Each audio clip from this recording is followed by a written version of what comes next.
దీని విధి విధానాలు చెప్పాల్సిన అవసరం ఉందని కూడా మనం ఒక కేంద్ర ప్రభుత్వాన్ని ఒక డిమాండ్ చేస్తా ఉన్నాం.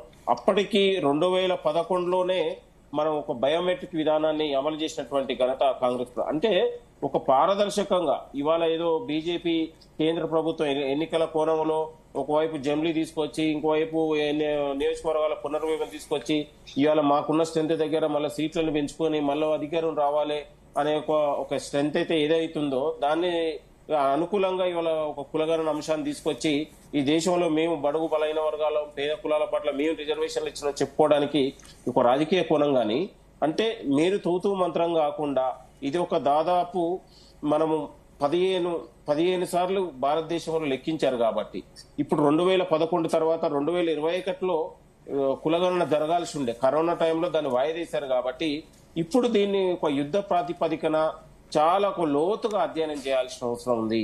మొత్తం కూడా అన్ని కులాలను లెక్కించాల్సిన అవసరం ఉంది. ఈ దేశంలో ఆర్థిక అసమానతలతో పాటు లింగ మత విద్య వైద్యంతో పాటు పూర్తిగా దాన్ని లెక్కించి మొత్తం పూర్తి వివరాలు పొందుపరచాల్సిన అవసరం ఉందని కూడా మేము కేంద్ర ప్రభుత్వాన్ని డిమాండ్ చేస్తా ఉన్నాం.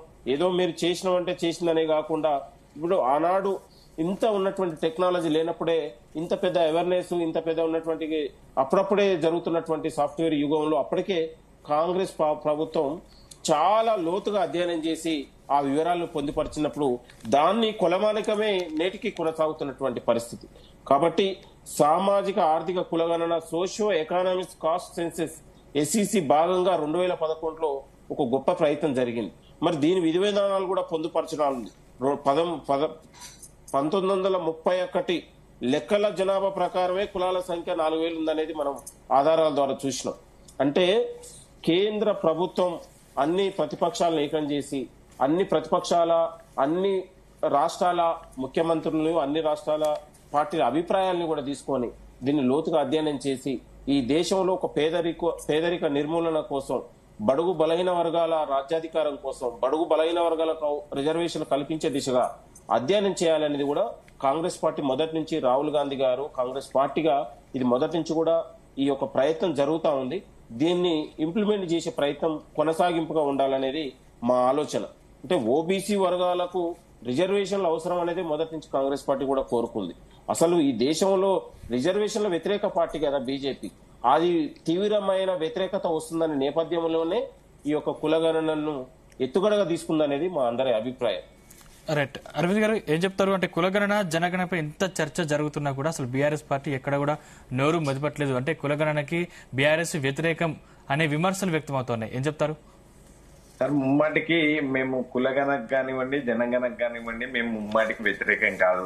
ఇదేదైతే నెగిటివ్ ఆలోచనలు తెలంగాణ ప్రజల వైపు తీసుకుపోయేటువంటి కొంతమందికి మేము చెప్పేటువంటి ప్రశ్న ఏంది అనంటే, మొన్న తెలంగాణలో జనగణన కులగణన అనేటువంటి దాన్ని బీసీల ఓట్ల కోసం వాళ్ళు తీసుకొని వచ్చిండ్రు. వాళ్ళు తీసుకొని వచ్చి ఒక 76 ప్రశ్నల్ని తెలంగాణ రాష్ట్రంలో అడిగిండ్రు.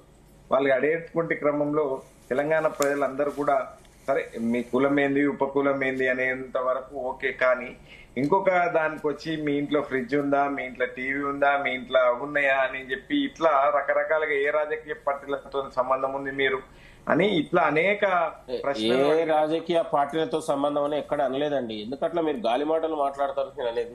ఏ రాజకీయ పార్టీతో మాట్లాడారండి? అదే వ్యక్తిగత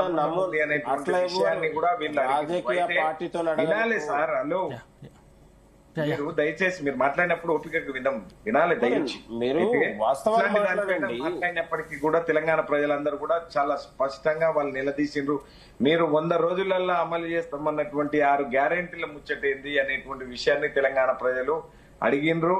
వాళ్ళు సరే కొంతమంది సహకరించిండ్రు, కొంతమంది సహకరించలేదు. ఏది ఏమైనప్పటికీ కూడా ప్రభుత్వం ఏ కార్యక్రమాన్ని శ్రీకారం చుట్టినా, ప్రభుత్వం ఏ కార్యక్రమాన్ని ఎత్తుకున్నా అందరం కూడా దాన్ని అజేయాలి. కానీ తెలంగాణ ప్రజలు ఇవన్నీ 76 ప్రశ్నలు అడిగినప్పుడు వాళ్ళ వైపు నుంచి మా ఇంట్లో ఫ్రిడ్జ్ లేదు మీరు కొనిస్తారా రేవంత్ రెడ్డి గారు అనేటువంటి ప్రశ్న కూడా ఉత్పన్నమైంది. నేను కూడా విన్నాను. అయితే నేను